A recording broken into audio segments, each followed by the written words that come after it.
bahwa bukan hanya Yudas yang pahlawan, iblis itu pahlawan. Iblis itulah yang menyelamatkan kamu loh, sampai gitu Pak Tim. Wow. Jadi bukan hanya Yudas, akhirnya pada iblis sebagai pahlawan. Karena kalau tidak ada iblis, Yudas nggak mengkhianati Yesus, Yudas nggak menjual Yesus. Kalau Yudas nggak menjual Yesus, maka sejarah tentang penyaliban itu tidak terjadi. Demikian pola pikir mereka. Ya. Shalom Pak Tim. Shalom Pak Theo. Iya, shalom juga untuk Bapak Ibu saudara-saudari terkasih. Jumpa lagi di dalam Suara Gembala. Kali ini saya akan menghadirkan Pak Timotius bukan sebagai penanya, tapi untuk kita tanya. Ya. Diskusi ya Pak Theophilus. Ya, untuk jadi narasumbernya. Nah, pertanyaannya begini Pak Tim. Ya, hari-hari ini kita sering mendengar ya pertanyaan-pertanyaan khususnya dari anak-anak kita, adik-adik kita Gen Z.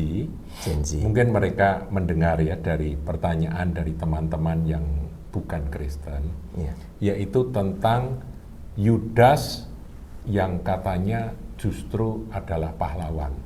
Oh, wow, Yudas adalah pahlawan. Okay. Karena begini, runtut logika yang diajukan tuh gini.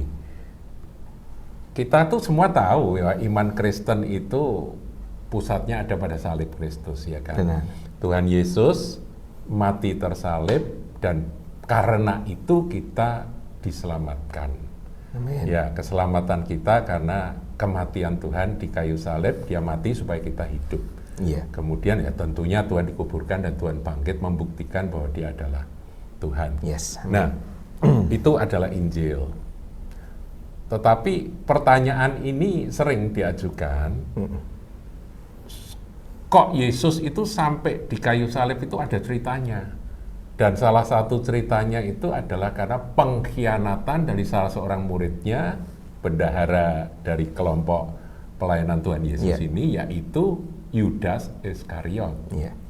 Nah, terus mereka itu menyederhanakan dengan pandangan logika, kalau nggak ada Yudas, maka Tuhan Yesus juga tidak disalibkan, tidak diserahkan, kemudian tidak disalibkan. Sehingga akhirnya kalau nggak ada Yudas, kita tidak selamat. Jadi keselamatan itu tidak ada, gitu. Gimana Pak Tim? Iya, tadi kan Pak Theophilus berulang kali menyebut kata logika. Iya. Dan kita tahu ada satu tokoh Indonesia namanya Pak Ade Armando, itu selalu bilang hati-hati dengan logika seperti itu ya. Iya, jadi kan dia punya slogan itu bagus. Hanya dengan akal sehat atau logika yang sehat, Indonesia selamat. Nah itu berarti ada yang nggak sehat ya? Betul. Dan yang nggak sehat bisa disimpulkan bahwa itu akan membuat tidak selamat, kan berbahaya. Gitu ya. Gitu. Nah, mengenai logika ini memang seperti ini Pak Theophilus. Jadi jangan kaget bahwa di dalam dunia dialektika atau salah satunya adalah perdebatan. Ya, dalam ini ya, diskusi atau debat ya. Ya, jadi dialog itu punya beberapa tujuan sebetulnya Pak Theophilus. Nah, misalkan ya, saya mundur sedikit ya. Misalkan kita nih diskusi untuk menemukan untuk menemukan kebenaran. Oh iya. Musyawarah. Tujuannya mau mencapai kebenaran. Musyawarah beda lagi. Untuk mencapai mufakat. Kesepakatan.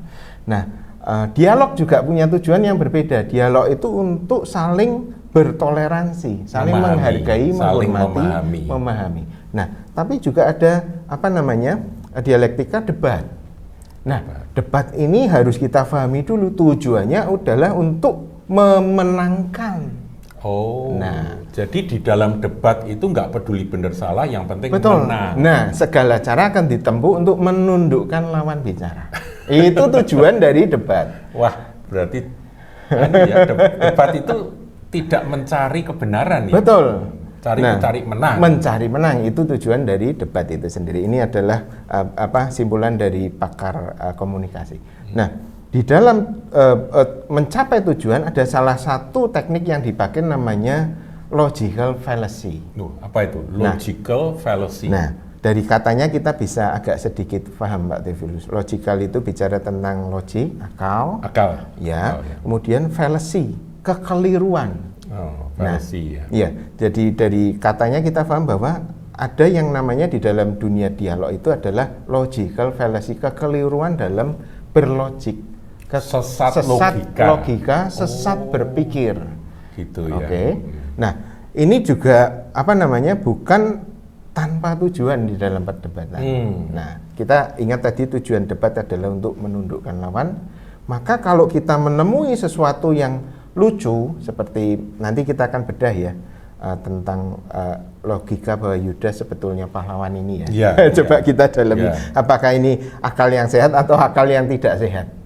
Ya. Nah, logical fallacy itu justru digunakan untuk memanipulasi arah pembicaraan seperti yang saya mau saya memenangkan perdebatan. Jadi bukan untuk menemukan yang benar itu bagaimana, yang sehat itu bagaimana, tapi pokoknya supaya dalam debat ini aku menang, maka logical fallacy itu digunakan.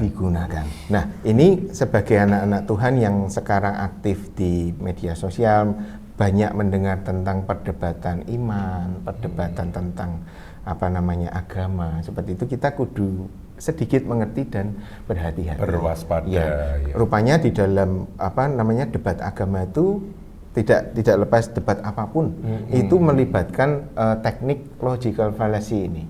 Iya. Waduh, jadi harus hati-hati ya. Harus ekstra hati-hati. Nah, sekarang bagaimana? Ini dulu, Pak Tim. Tadi saya nyebut Yudas yang dikatakan pahlawan, karena kalau nggak ada Yudas, nggak ada pengkhianatan, maka Yesus tidak sampai akhirnya disalibkan. Nah, kalau tidak disalibkan, maka kita tidak selamat, kan begitu. Nah, itu urutan dari logika yang keliru itu tadi yang sesat itu tadi. Nah, nanti Pak Tim tolong jelaskan. Tapi mereka malah lebih jauh lagi, Pak Tim. Mereka mengatakan bahwa Yudas itu melakukan itu karena apa? Ya, kalau Alkitab memang mengatakan bahwa karena Yudas itu mendengar suara iblis. Ya, betul. Kemudian dia dirasui iblis, sehingga dia akhirnya menjual Yesus. Kan begitu. Ada ayatnya, Pak Tim. Ini kita sekalian buka Alkitab ya. Yohanes 13 ayat 2. Nah, ini iblis membisikkan ya. Kita baca, mereka sedang makan bersama dan iblis telah membisikkan rencana dalam hati Yudas Iskariot, anak Simon, untuk mengkhianati dia. Jadi dengar bisikan. Jadi hati-hati ya, ini kalau sudah dibisiki sama setan nih harusnya segera ditolak, segera kita lawan, kita datang kepada saudara seiman atau hamba Tuhan, aku dengar bisikan iblis itu berbuat jahat, gitu ya. Aku mau melawan ini. Jadi ini pelajaran berharga juga ya, Pak Theophilus. Kalau diikuti nanti jadinya ini, benar-benar 13 ayat yang ke-27. Nah, sudah ketemu, Pak? Saya bacakan ya. Yohanes 13:27. Dan sesudah Yudas menerima roti itu, perjamuan ya, ia kerasukan iblis. Nah, di sini dari dibisiki, kemudian dirasuki. Maka Yesus berkata kepadanya, apa yang hendak kau perbuat, perbuatlah dengan segera. Ya, jadi ya sudah terserah gitu. Tapi itu berarti bahwa pengkhianatan Yudas Iskariot ini sebetulnya ada unsur iblis yang bekerja dan menguasai. Nah, tadi si pendebat atau si penanya yang memang mau melintir ini, dia berkata bahwa bukan hanya Yudas yang pahlawan, iblis itu pahlawan. Iblis itulah yang menyelamatkan kamu loh, sampai gitu, Pak Tim. Wow. Jadi bukan hanya Yudas, akhirnya pada iblis sebagai pahlawan. Karena kalau tidak ada iblis, Yudas nggak mengkhianati Yesus, Yudas nggak menjual Yesus. Kalau Yudas nggak menjual Yesus, maka sejarah tentang penyaliban itu tidak terjadi. Demikian pola pikir pola mereka. pikirnya ya. Jadi tanpa secara tidak langsung baik Yudas maupun iblis adalah aktor pahlawan di balik berita keselamatan ini. Itu logika yang ditawarkan di dalam media sosial seperti itu ya Pak Theo. Nah ini coba kita amati pelan-pelan ya. Apakah ini termasuk akal sehat yang menyelamatkan atau akal yang tidak sehat yang membinasakan, seperti itu. Nah, logical fallacy. Oke. Ya, pertama gini Pak Theophilus. Jadi di dalam memahami suatu pernyataan, kita kudu berhati-hati dengan konteksnya. Apakah ada sebab akibat di sana, kemudian apakah ada situasi tertentu. Nah, tentu saja dalam suatu statement kita tidak bisa terus bilang bahwa kalau memang Yudas dan iblis ini tidak melaksanakan kejahatannya, maka penyalipan ini tidak akan terjadi dan keselamatan tidak akan terjadi. Nah, satu sisi itu memiliki dasar kebenaran. Karena jalannya sejarah penyalipan Yesus itu memang melewati penyalipan dan pengkhianatan dari Yudas yang perencananya, yang membisikkan rencana untuk menjahati Yesus itu adalah iblis. Nah, di satu sisi memang secara sejarah itu tertangkap benar demikian. Seperti itu ya. Nah, tetapi kita tidak boleh melepaskan itu dari konteks kebenaran secara umum gitu, Pak Theophilus. Sekarang saya tanya dulu. Apakah umat manusia itu mencintai kejahatan, pembunuhan, dan segala sesuatu yang sifatnya anti kehidupan, tidak pro kehidupan? Kan sama sekali tidak. Ya, normalnya tidak. Normalnya umat manusia, dia mendukung kehidupan. Nah, kalau ada sesuatu yang melawan kehidupan atau jahatlah istilah sederhananya, kita dengan serta-merta hati nurani kita bilang itu tidak benar. Nah, ini logika yang umum dan sehat. Ada orang dirampok di jalan, sudah jelas bahwa kita bilang perampoknya salah, seperti itu. Nah, kok sampai ada kata-kata perampok yang benar, berjasa. Nah, ini perlu kita teliti. Nah, gini, Pak Theo, ada analogi yang sederhana yang saya belajar dari Pak Profesor Frank Turek. Beliau cukup baik sekali dalam menjelaskan logical fallacy yang sering ditembakkan pada iman Kristen ini, tentang Yudas adalah pahlawan, lebih lagi iblis adalah pahlawan. Oke, ini ada padanannya Pak. Misalnya seperti ini. Ini sederhana sekali. Misalkan Pak Theophilus, saya ya. Di dalam rumah jam 2 malam sedang istirahat nyenyak, mimpi bertemu Tuhan Yesus dan diberkati Tuhan Yesus. Oke. Tiba-tiba Pak Theophilus terbangun. Kenapa? Karena di garasi terdengar suara gaduh, klotak-klotak, seperti ada orang yang berusaha mendongkel pintu garasi. Wah, Pak Theophilus dengan sigap bangun, bawa senter, bawa pentung. Siapa tahu itu maling, seperti itu, pencuri. Nah, setelah disenter, ternyata benar ada tangan yang berusaha merogoh pintu garasi. Pak Theophilus teriak, maling, seperti itu. Nah, kemudian malingnya kaget, malingnya kabur, seperti itu. Tapi di saat yang sama, Pak Theophilus menengok ke dapur. Rupanya malingnya kabur, Pak Theophilus melihat dapur kebakaran. Wah, dapurnya kebakaran. Akhirnya Pak Theophilus bangun dengan seisi rumah dan tetangga memadamkan api di dapur. Oke. Jadi ada maling mau nyuri, Pak Theophilus bangun, malah berhasil memadamkan api. Kalau api itu tidak padam kan seluruh rumah binasa. Iya, terbakar. Terbakar, berbahaya sekali. Masih tidur lah. Masih tidur. Nah, sekarang saya tanya, yang bangunkan Pak Theophilus apa? Maling. Maling ya? Iya, betul. Berarti maling itu adalah pahlawan yang harus dicintai satu RT. Wah, ini. Seperti itu. Nah, ini namanya logical fallacy. Mestinya itu maling tetap maling, ya kan? Maling tetap maling, pencuri tetap pencuri, pembunuh tetap pembunuh, pembinasa tetap pembinasa. tetap pengkhianat seperti Yudas. Cuman memang dalam logical fallacy, kalau kita melihat kejernihan dalam analogi seperti kita bisa bilang bahwa analogi yang sama ini menggambarkan peristiwa penyaliban. Gitu ya. Jadi kita tidak bisa bilang serta-merta bahwa maling tersebut adalah berjasa atau pahlawan atau bagian dari rangkaian keselamatan rumah Pak Theo. Salah. Justru di dalam iman Kristen apa yang kita pelajari dari analogi tersebut, justru Tuhan bekerja dalam segala hal untuk mendatangkan kebaikan bagi Pak Theophilus. Bahkan rencana si maling tersebut untuk membobol rumah Pak Theophilus diubah Tuhan menjadi rancangan keselamatan bagi Pak Theophilus karena berhasil memadamkan api. Gitu, seperti itu. Nah, itu kan menggenapi Roma 8. Betul. Nah, ini logika yang sehat. Nah, kalau sekarang kita bilang maling itu adalah pahlawan dan kemudian Pak RT memanggil memberi penghargaan, Presiden memberi penghargaan gara-gara kamu mau mencuri rumah ini selama satu kampung tidak terbakar.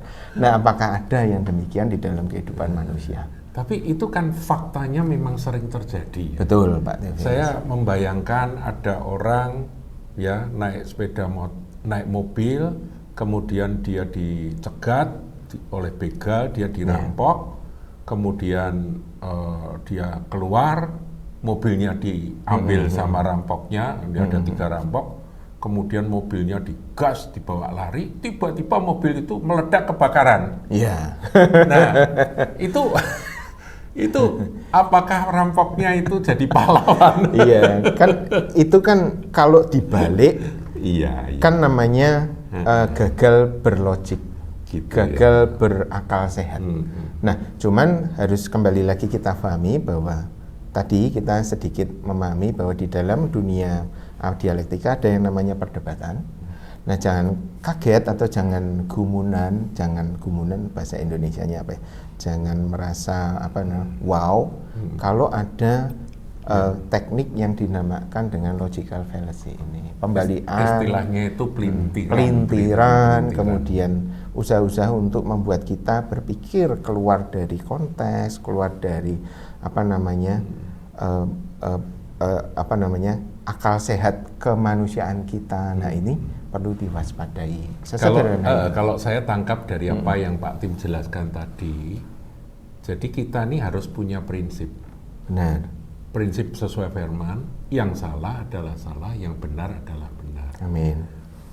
Kalaupun yang salah atau orang yang salah, orang yang jahat itu tetap jahat, tetapi karena kuasa Tuhan itu justru direka-reka oleh Tuhan menjadi kebaikan, maka bukan berarti kesalahannya jadi benar.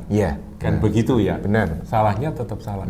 Seperti yang kemarin saya sampaikan tentang saudara-saudara Yusuf. Itu kan iri hati sampai kemudian dia mau membunuh adiknya, kemudian memasukkan ke sumur, kemudian akhirnya nggak jadi dibunuh, kemudian dijual. Tepat sekali. Dijual ke pedagang Midian itu ya. Nah, tapi di akhir cerita kan Yusuf berkata bahwa justru karena kamu mereka-rekakan yang jahat, tetap jahat ya. Tetap jahat. Tetapi Allah yang Maha Kuasa telah mereka-rekakan. Jadi 50-20. 50-20. Betul sekali Pak Theophilus. Nah, ini logika yang sehat yang ditawarkan Yusuf untuk kasusnya. Nah, memang bahwa kita mesti percaya bahwa entah sesuatu yang baik, entah sesuatu yang kita anggap tidak baik, di dalam dunia ini semuanya melayani ketetapan kehendak Tuhan, yang mana janji Tuhan bagi orang percaya atau umat pilihannya atau miliknya, bahwa rancangannya adalah rancangan damai sejahtera, rancangan kehidupan yang penuh pengharapan, bukan kecelakaan. Amin. Nah, dari situ kita membangun iman kita, pendekatan kita kepada segala peristiwa dalam hidup ini, kita tidak lagi takut Pak Theophilus. Kita tahu bahwa segala sesuatu dapat kutanggung di dalam Dia. Karena apa? Karena kita tahu desainnya Tuhan itu sangat baik. Kalau ada orang merancangkan kejahatan, kita tahu nanti Tuhan akan mengubah semuanya jadi kebaikan. Nah, Yusuf memahami dengan benar bahwa ketika bahkan saudaranya, bahkan istri Pak Potifar, apakah itu Tante Potifar? Apakah Tante Potifar ini pahlawannya Yusuf? Kan seperti itu. Karena melalui Tante Potifar yang memfitnah Yusuf itu, Yusuf masuk penjara. Betul. Dan dia ketemu dengan juru makanan, juru minuman. Betul. Yang mimpi itu. Iya, ya kan? Juru makanan minuman raja. Firaun. Kemudian juru minumannya akhirnya karena ketemu Yusuf, dia ditafsirkan, dia akhirnya dipulihkan, dia kembali menjadi juru minuman raja. Dan satu kali atas ketetapan Tuhan dia ingat ketika Firaun mimpi itu tafsirnya apa? Aku punya teman di penjara dulu. Iya betul. Nah, jadi demikian ya. Menarik ya. Kalau Firaun itu menganggap bahwa Tante Potifar ini adalah pahlawan, tentu di atas Raja Muda Yusuf diangkat Tante Potifar, pahlawan yang menyelamatkan seluruh Mesir dan seluruh dunia waktu itu dari paceklik.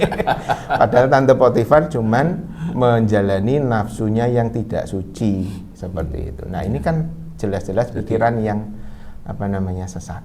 Jadi ketika kita memahami kata-kata Yusuf ya, engkau mereka-rekakan perkara yang jahat, itu tuh jangan dikutak-kutik, meskipun pada akhirnya itu menjadi kebaikan. Apa mungkin kita baca sekali lagi ya, biar lebih jelas ya Pak. Betul. Kejadian 50 ayat 20. Saya bacakan ya.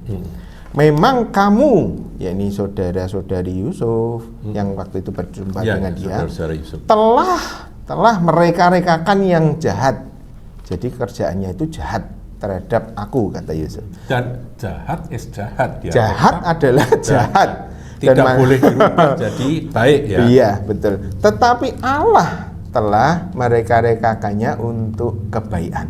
Dengan maksud melakukan seperti yang terjadi sekarang, yaitu memelihara hidup suatu bangsa yang besar. Amin. Ya, amin. Nah, ini luar biasa sekali, Pendeta Theophilus. Bahkan kalau kita pahami sedikit lebih jauh, memelihara hidup suatu bangsa yang besar, artinya dari akal sehat ini keselamatan mengalir. Nah, dari peristiwa sejarah yang terjadi lebih dari 4.000 tahun yang lalu ini, kita paham bahwa rupanya kita pun diselamatkan bagian dari pekerjaan ini. Ya. Rencana Tuhan terhadap Yusuf yang berbuat jahat betul, itu ya, ada dalam rentetan peristiwanya itu ada kejahatan. Betul. Bahkan Yesus bisa lahir ke dunia lewat satu keturunan, yaitu keturunan Yakub, Israel. Yehuda. Kalau pada waktu itu Tuhan tidak merencanakan penyelamatan ini, Yehuda tidak akan selamat, mati kelaparan satu bulan. Tidak akan ada Yesus lahir dari juru selamat. Nah, ini rancangan yang final, seperti yang Pak Theophilus sudah sampaikan. Jadi kita ini jangan sampai mau mengikuti akan logical fallacy tadi ya. Logical fallacy itu jangan sampai kita ikuti. Kalau kita ikuti kemudian berbantah di situ bodoh ya. Nah, itu memang harapannya. Karena memang itu teknik yang dipakai untuk membingungkan kewarasan seseorang. Jadi kewarasan seseorang itu selalu mutlak, jahat ya jahat, pengkhianat ya pengkhianat, kemudian pembunuhan ya pembunuhan. Itu tidak bisa dibenarkan oleh akal sehat. Apapun juga. Seperti itu. Tetapi kita percaya Roma 8:28. Ya, kira-kira seperti itu sederhananya di dalam berlogika. Ya, bagi Anda yang mendengarkan obrolan saya dengan Pak Timotius Agung Herlambang ini, saya harap Anda bisa menangkap dan jangan mau diarahkan untuk kita itu akhirnya terlibat di dalam logika yang sesat itu. Kita tetap berpegang bahwa yang jahat-jahat, yang salah-salah, pengkhianat-pengkhianat, Yudas tetap pengkhianat, iblis tetap bapak dari segala kejahatan, tetap itu tidak berubah, tetapi kemahakuasaan Tuhan, kemahakuasaan dari Bapa Surgawi melalui semua peristiwa dan usaha jahat itu rencananya jadi, yaitu keselamatan bagi kita sekaliannya. Bagi seluruh umat manusia. Iya. Jadi Yesus itu kita ingat ungkapan Pak Gus Dur, bukan hanya juru selamat orang Kristen, Pak. Iya. Dia adalah juru selamat umat manusia seluruh dunia. Iya, saya pernah dengar itu. Dia ngomong gitu. Iya, haleluya. Bapak, Ibu, saudara-saudari terkasih, saya harap ini bisa menjadi berkat dan ikuti terus akan topik-topik yang menarik dan akan membuat kita semakin punya pemahaman yang benar tentang apa yang ada di dalam firman Tuhan. Tuhan Yesus memberkati. Jangan lupa like, comment, share, dan subscribe channel GKBK Hal Semarang.